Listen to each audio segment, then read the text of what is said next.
ব্যবসায়ীদের কথা না শুনে সরকার বিদেশিদের কথা শুনছে বেশি, এমন অভিযোগ করলেন পোশাক রপ্তানিকারকদের সংগঠন বিকেএমইএর সভাপতি মোহাম্মদ হাতেম। অন্যদিকে বিজিএমইএর সভাপতি মাহমুদ হাসান খান বাংলাদেশের শ্রম সংশোধন অধ্যাদেশ ২০২৫ নিয়ে আপত্তি জানিয়েছেন। মঙ্গলবার রাজধানীর উত্তরায় বিজিএমইএ কার্যালয়ে সংগঠনটির সভাপতি মাহমুদ হাসান খান বাবু বলেন, সদ্য অনুমোদন দেয়া এই অধ্যাদেশ পোশাক শিল্পে অস্থিরতা তৈরি করতে পারে। বিজিএমইএ সভাপতি বলেন, ২০ জন শ্রমিক নিয়ে ট্রেড ইউনিয়ন গঠনের যে বিধান করা হয়েছে এতে শিল্পের সাথে সংশ্লিষ্ট নয় এমন ব্যক্তিরাও অন্তর্ভুক্ত হতে পারে। এতে বিনিয়োগ এবং উদ্যোক্তারা নিরুৎসাহিত হবে।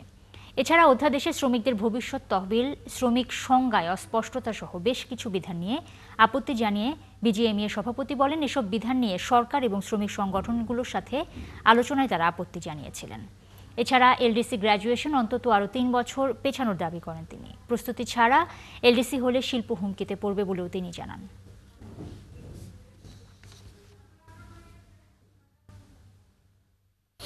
অনুমোদিত শ্রম আইন সংশোধন অধ্যাদেশ ২০২৫ পুনর্বিবেচনার জন্য সরকারের প্রতি আমরা আহ্বান জানাচ্ছি। শিল্প, শ্রমিক এবং অর্থনীতির বাস্তবতা বিবেচনায় আইন যেটা টিসিসিতে আলোচনা হয়েছিল সেটা পুনর্বহাল করার আহ্বান জানাচ্ছি।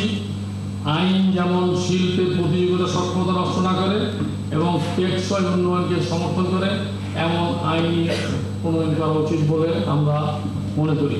বিধিমালা এবং আইনের মধ্যে যদি কোনো কনফ্লিক্ট হয় তাহলে বিধিমালা বাতিল। তো এটা পরিষ্কারভাবে যদি পরে বিধিমালায় কিছু করেও আইনের সাথে কনফ্লিক্ট হবে। সুতরাং আমরা কি তাহলে কি শান্তিতে ব্যবসা করতে পারবো না? আমাদের কি এই প্রতিনিয়ত এই সমস্ত নিয়ে করবো না, ব্যবসা করবো না? সরকার যেটা আমাদের কাছে মনে হচ্ছে যে আমাদের কথা হচ্ছে বিদেশিদের কথা শুনতে বেশি ইন্টারেস্টেড, যার কারণে এই সমস্যাগুলি তৈরি হয়।